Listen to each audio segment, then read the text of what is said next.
भारत में सहकारी समितियों से संबंधित अनुच्छेद कौन सा है? अनुच्छेद 43 बी, अनुच्छेद 45, अनुच्छेद 47 या अनुच्छेद 40। उत्तराखंड में राज्य ग्रामीण आजीविका मिशन किस नाम से जाना जाता है? ऑप्शन है आत्मनिर्भर उत्तराखंड, आजीविका, आशा या आकाश। सतत विकास लक्ष्य SDGs को संयुक्त राष्ट्र द्वारा कब स्वीकार किया गया? 2012, 2014, 2015 या 2016। बड़े भाई साहब कहानी के लेखक कौन हैं? ऑप्शन है प्रेमचंद्र, आचार्य रामचंद्र शुक्ल, हरिशंकर परसाई या जयशंकर प्रसाद। तो हेलो दोस्तों, स्वागत है आपका हमारे YouTube channel mission lecturer UK 2025 पर। तो दोस्तों, आज की क्लास में हम बात करेंगे उत्तराखंड सामान्य ज्ञान से संबंधित 10 प्रश्नों पर, और साथ ही उत्तराखंड के सामान्य ज्ञान के अलावा इसके अलावा हम बात करेंगे हिंदी के 10 प्रश्न, और साथ ही जो है सामान्य ज्ञान के अन्य जनरल नॉलेज के 10 प्रश्नों पर यहाँ पर चर्चा करेंगे। तो टोटल हमारे 30 प्रश्नों का प्रैक्टिस सेट होने वाला है। दोस्तों, ये प्रैक्टिस सेट जो है उत्तराखंड ग्राम विकास अधिकारी और इससे संबंधित जो आपका 21 सितंबर को एग्ज़ाम होने वाला है उसके लिए बहुत इम्पोर्टेंट ये क्लास है। तो बिना स्किप किए पूरी क्लास को ज़रूर वॉच कीजिएगा, और साथ ही आप चैनल पर नए हैं तो चैनल को सब्सक्राइब जरूर कर लीजिएगा।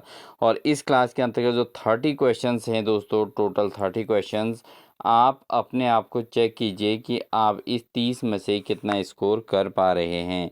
तो बिना स्किप किए पूरी क्लास को जरूर वॉच कीजिएगा, और बिना देरी किए हम क्लास को स्टार्ट करते हैं और लेते हैं दोस्तों आज की क्लास का पहला क्वेश्चन। पहला क्वेश्चन दोस्तों उत्तराखंड सामान्य ज्ञान से रहेगा, और क्वेश्चन है उत्तराखंड आंदोलन के दौरान 2 अक्टूबर 1994 की खटीमा गोलीकांड घटना किस जनपद में हुई थी? तो दोस्तों, जो खटीमा गोलीकांड घटना हुई थी, ऑप्शन तो यहाँ पर अल्मोड़ा, उधमसिंह नगर, चंपावत और टिहरी, 4 ऑप्शन दिए गए हैं। बेसिकली केवल एक ही ऑप्शन इसमें सही होगा। आप कौन सा ऑप्शन सही है इसको आप टिक कर लीजिएगा। तो यहाँ पर दोस्तों जो खटीमा गोलीकांड घटना हुई थी वो हुई थी उधमसिंह नगर में। तो इस आधार पर ऑप्शन नंबर बी आपका सही आंसर होना चाहिए दोस्तों। अगला क्वेश्चन है चिपको आंदोलन की शुरुआत किस वर्ष हुई थी? तो ऑप्शन है 1970, 1973, 1975 या 1978। तो दोस्तों, चिपको आंदोलन की जो शुरुआत हुई थी वो हुई थी 1973 में। 1973 में दोस्तों चिपको आंदोलन की शुरुआत हुई थी, जिसमें वृक्षों को बचाने के लिए लोग जो है, महिलाएं जो है वृक्षों पर चिपक गए थे और उन्होंने उनको काटने से रोका था। ठीक है, पर्यावरण बचाने की एक बहुत बड़ी मुहिम थी। तो ऑप्शन नंबर बी इसका बिल्कुल सही आंसर हो जाएगा दोस्तों। अगला क्वेश्चन है दोस्तों कुमाऊं का काशी किस नगर को कहा जाता है? तो कुमाऊं का काशी किसको कहा जाता है? ऑप्शन है बागेश्वर, अल्मोड़ा, चंपावत या पिथौरागढ़। तो इनमें से अगर हम देखें तो जो कुमाऊं का काशी कहा जाता है दोस्तों, ये मंदिरों के हिसाब से बागेश्वर को दोस्तों यहाँ पर कुमाऊं के काशी के नाम से जाना जाता है। तो इस हिसाब से ऑप्शन नंबर ए इसका बिल्कुल एग्जैक्ट आंसर हो जाएगा।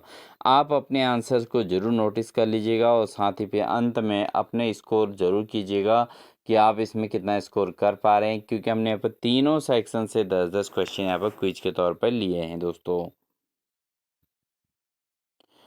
अगला क्वेश्चन है दोस्तों टिहरी बांध की ऊंचाई कितने मीटर की है? ऑप्शन है 220 मीटर, 240 मीटर, 260 मीटर या 270 मीटर। तो दोस्तों यहाँ पर अगर हम बात करें टिहरी बांध की जो ऊंचाई है इनमें सबसे हाईएस्ट है, यानी कि 270 मीटर जो है टिहरी बांध की ऊंचाई मानी गई है। ठीक है, तो 270 मीटर जो है टिहरी बांध की ऊंचाई है दोस्तों। तो इस हिसाब से अगर हम देखें तो ऑप्शन नंबर डी इसका सही आंसर हो जाएगा। बढ़ते हैं दोस्तों अगले प्रश्न में। अगला प्रश्न है पांडुकेश्वर मंदिर किस नदी के तट पर स्थित है?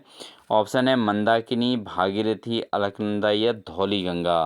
तो दोस्तों जो पांडुकेश्वर मंदिर है वो किस नदी के तट पर बसा हुआ है?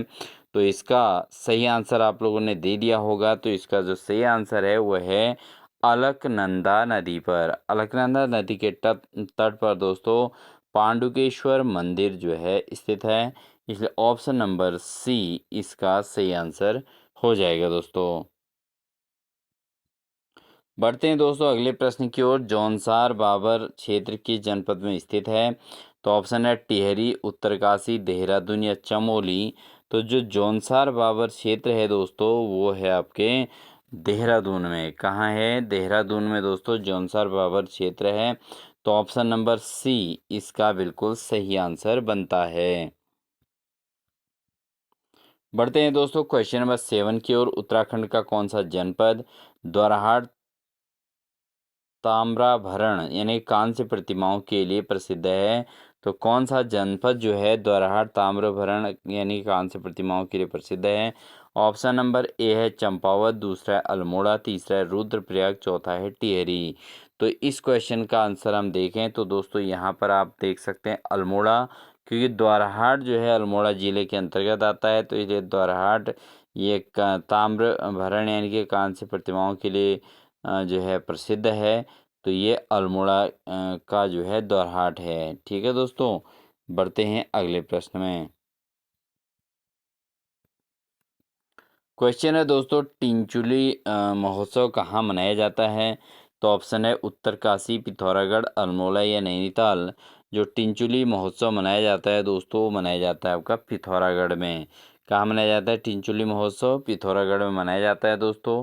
और अगर दोस्तों आपको किसी भी क्वेश्चन के आंसर में कोई डाउट हो तो ज़रूर आप इसको पिन कर सकते हैं कमेंट सेक्शन में। ठीक है, और साथ ही आप कितना स्कोर कर पाए हैं ईमानदारी पूर्वक प्लीज़ कमेंट सेक्शन में लिखने का प्रयास कीजिएगा, क्योंकि ये जो क्वेश्चन का आप स्कोर कर पा रहे हैं यह आपके फाइनल तैयारी के लिए एक आपको मजबूती जो है इंटरनल एक मजबूती देगा। ठीक है दोस्तों, इसलिए आप ज़रूर अपने आप को चेक कीजिए कि आप कितना स्कोर कर पा रहे हैं। तो जो टिंचुली महोत्सव मनाया जाता है दोस्तों ये मनाया जाता है पिथौरागढ़ में। अगला क्वेश्चन है दोस्तों उत्तराखंड के में किस जनजाति को वन गुर्जर कहा जाता है? तो उत्तराखंड में कौन सी जनजाति ऐसी है जिनको वन गुर्जर कहा जाता है? ऑप्शन है भोटिया, थारू, बोक्सा या गुर्जर। तो दोस्तों जो वन गुर्जर कहा कहलाता है वह है गुर्जर ही जनजाति है। तो ऑप्शन नंबर डी इसका सही आंसर हो जाएगा। बढ़ते हैं दोस्तों उत्तराखंड से संबंधित 10वें क्वेश्चन पर।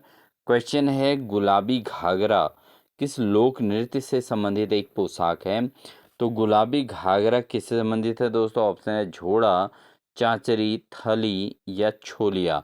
तो ऐसे क्वेश्चन एग्जाम में बार बार पूछे जा रहे हैं महिलाओं के परिधान से संबंधित और इस प्रकार के लोक नृत्यों से संबंधित। तो दोस्तों जो गुलाबी घाघरा लोक नृत्य है वो जो पोशाक संबंधित है वो है चांचरी।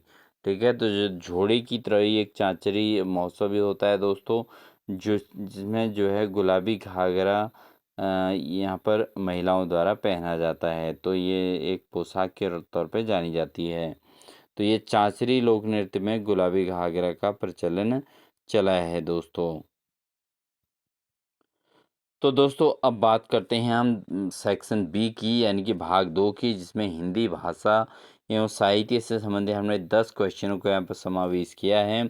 तो लेते हैं पहला क्वेश्चन। तो पहला क्वेश्चन है दोस्तों बड़े भाई साहब कहानी के लेखक कौन हैं? तो बड़े भाई साहब नामक जो कहानी है इसके लेखक कौन है? ऑप्शन है प्रेमचंद्र, आचार्य रामचंद्र शुक्ल, हरिशंकर परसाई या जयशंकर प्रसाद। तो बड़े भाई साहब नामक जो कहानी है इसके लेखक हैं दोस्तों मुंशी प्रेमचंद। ठीक है, तो ऑप्शन नंबर ए इसका सही आंसर हो जाएगा। बढ़ते हैं दोस्तों अगले प्रश्न की ओर। अगला प्रश्न है रसखान किस युग के कवि हैं? तो रसखान जो है किस युग के कवि हैं? तो ऑप्शन है आदिकाल, भक्तिकाल, रीतिकाल या आधुनिक काल।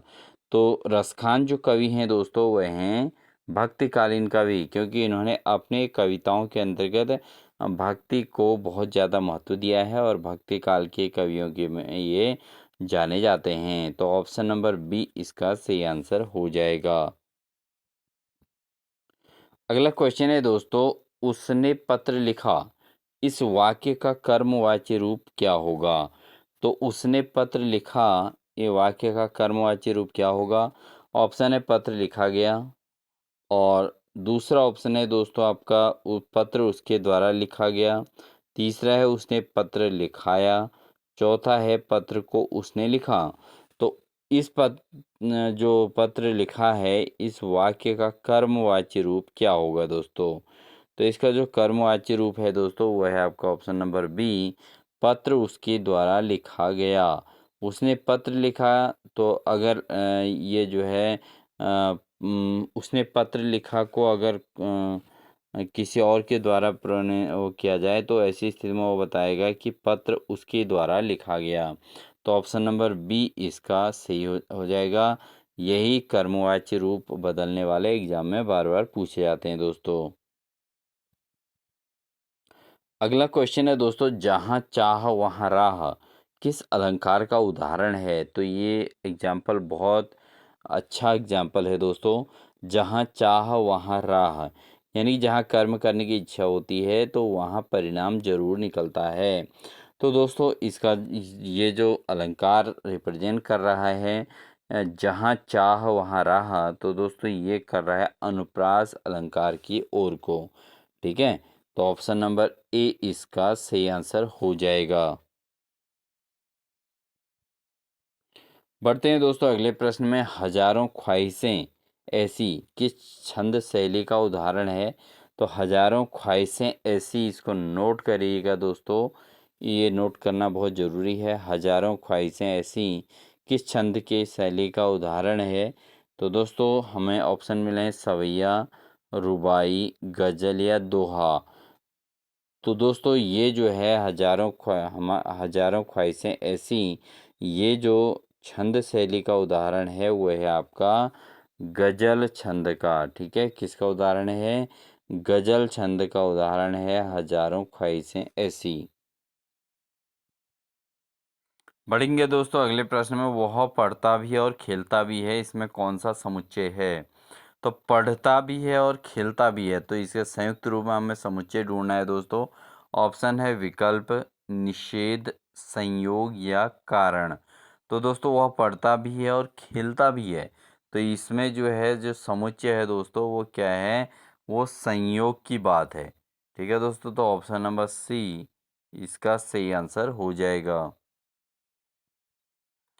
बढ़ेंगे दोस्तों अगले प्रश्न में। कर धातु का भाववाचक संज्ञा रूप क्या होगा? तो दोस्तों जो कर धातु है इसका भाववाचक संज्ञा रूप क्या होगा? तो ऑप्शन नंबर ए है करने वाला, बी है कर्म, तीसरा है कार्य, चौथा है करणी। तो कर धातु का जो भाववाचक संज्ञा रूप होता है दोस्तों वो होता है आपका कार्य। क्या होता है? ऑप्शन नंबर सी इसका सही आंसर हो जाएगा। कर धातु का भाववाचक संज्ञा रूप जो है वो है कार्य करना। वह पढ़ता भी है और खेलता भी है, इसमें कौन सा समुच्चय है दोस्तों? ऑप्शन है विकल्प, निषेध, संयोग या कारण। तो ये जो है ये जो वाक्य है दोस्तों ये एक संयोग वाक्य है, इसलिए ऑप्शन नंबर सी इसका सही आंसर हो जाएगा। क्योंकि वह पढ़ता भी है और साथ में खेलता भी है, तो एक संयोग की बात यहाँ पर बनती है। ऑप्शन नंबर सी इसका सही आंसर हो जाएगा। अगला क्वेश्चन है दोस्तों, कर धातु का भाववाचक संज्ञा रूप क्या है? तो कर धातु जो कर है धातु का भाववाचक जो संज्ञा रूप क्या होगा? ऑप्शन है करने वाला, कर्म, कार्य, करणी। तो इसका जो सही आंसर होगा दोस्तों वो होगा आपका सी, यानी कि कार्य जो है कर धातु का भाववाचक संज्ञा रूप कहलाता है, इसलिए ऑप्शन नंबर सी इसका सही आंसर हो जाएगा। बढ़ेंगे दोस्तों अगले प्रश्न में। राम का सेवक किस प्रकार का समास है? तो राम का सेवक ये जो वाक्य है इसमें किस प्रकार का समास है? ऑप्शन है अव्ययी भाव, बहुब्रीहि, तत्पुरुष या द्वंद्व समास।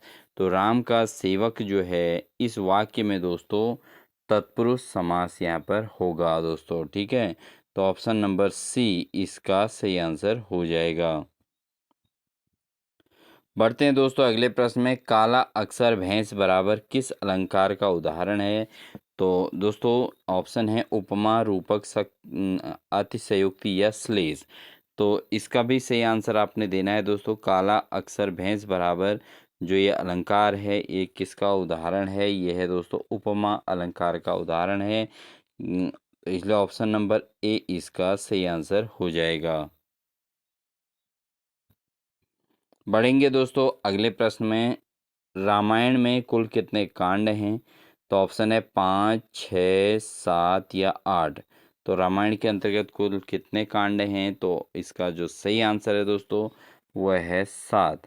तो रामायण के अंदर टोटल 7 कांड हैं दोस्तों।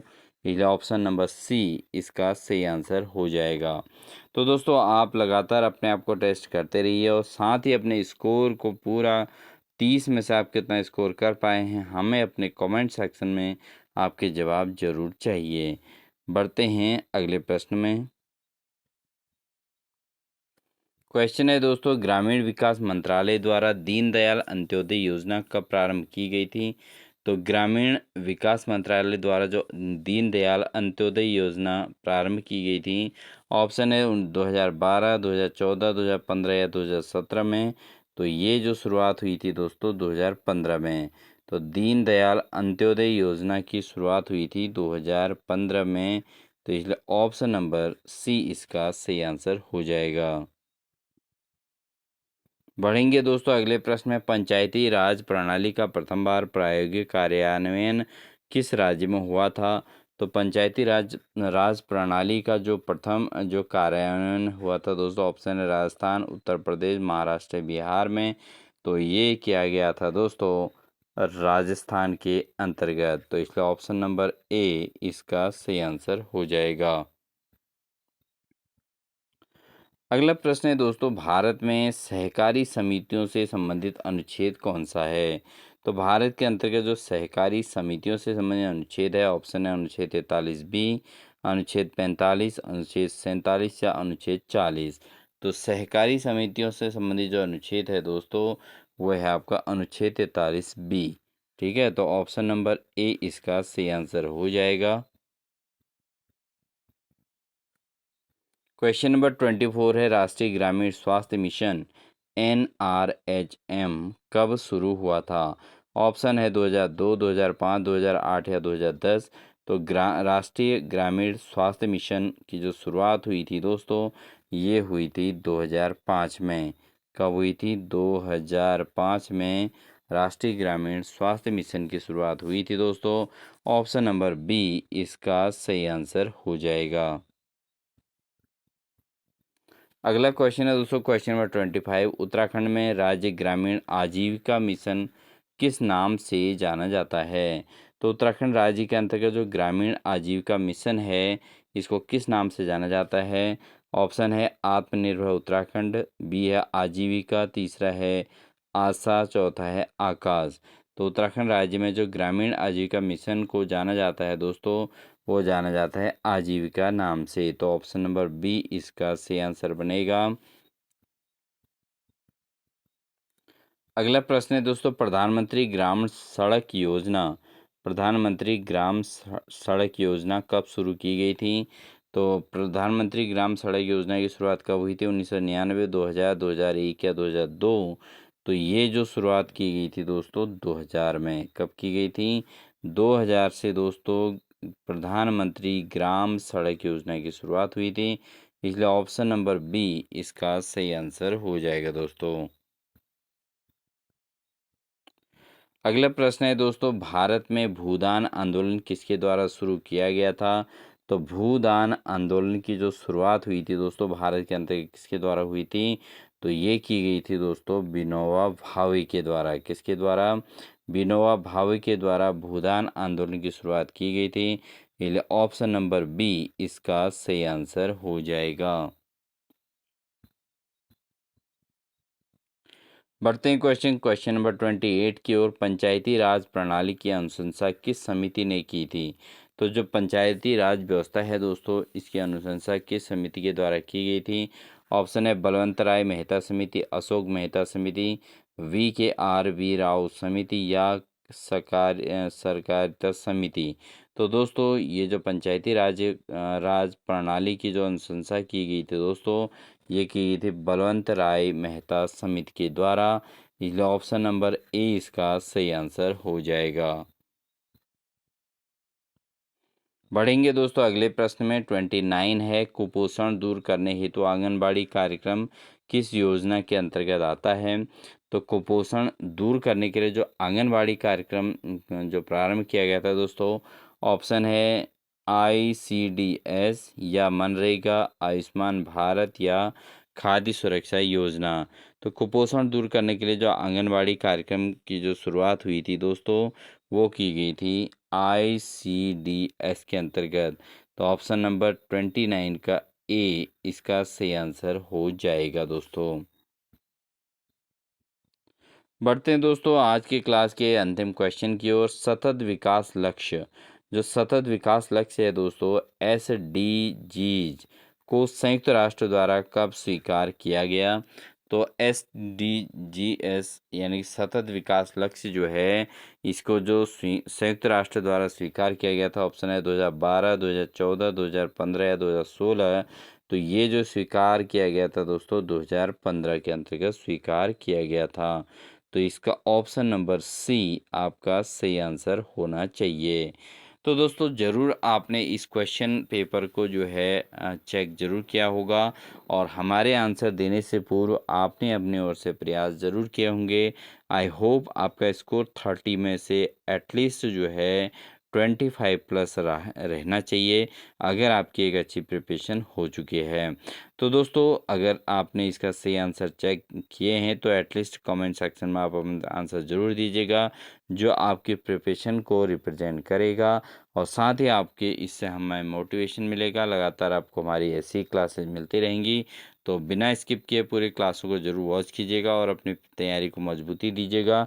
और मिलते हैं एक नेक्स्ट बेहतरीन क्लास के साथ। और साथ ही दोस्तों आपसे रिक्वेस्ट है, अपने दोस्तों को शेयर ज़रूर कीजिएगा। आप अगर चैनल पर नए हैं तो इसको चैनल को सब्सक्राइब कर लीजिएगा, बेल आइकन दबाकर ऑल नोटिफिकेशन ऑन कर लीजिएगा। मिलते हैं एक नेक्स्ट बेहतरीन अन्य क्लास के साथ, तब तक के लिए अपना ध्यान रखिए। Wish you all the best.